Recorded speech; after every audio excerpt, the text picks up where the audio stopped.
Hey George! Oui, salut. Hey, ça va? Oui.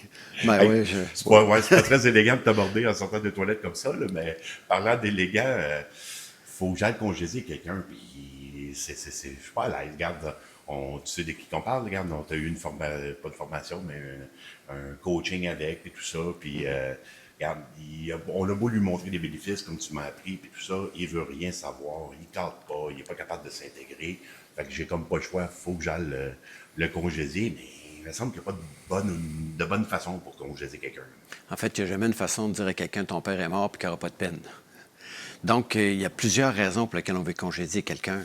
Puis les raisons sont multiples, mais en bout de ligne, celle que je vois le plus souvent, c'est que la personne, son attitude, son comportement ne fit plus avec les valeurs de l'entreprise. Tu sais, les réactions que les gens vont avoir quand ils vont être congédiés, ils peuvent être multiples.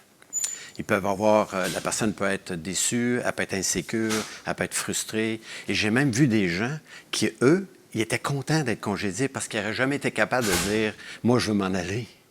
Donc, la réaction de l'autre ne t'appartient pas. C'est l'autre qui va réagir, puis la raison pour laquelle il va réagir lui appartient. Ce que je suggère, c'est d'être le plus ouvert, le plus authentique possible quand tu vas aller lui expliquer le pourquoi il est congédié, et ça peut-être lui rendre un grand service pour qu'il puisse travailler sur la cause profonde de son attitude. J'espère que ça t'aide. Ah, ça m'aide, puis comme tu dis, c'est encore une fois, c'est un cadeau qui m'est offert, il faut juste que j'apprenne à bien le développer. Fais-toi confiance. Merci, George. Ça fait plaisir. Bye. Hey, George. Merci, George!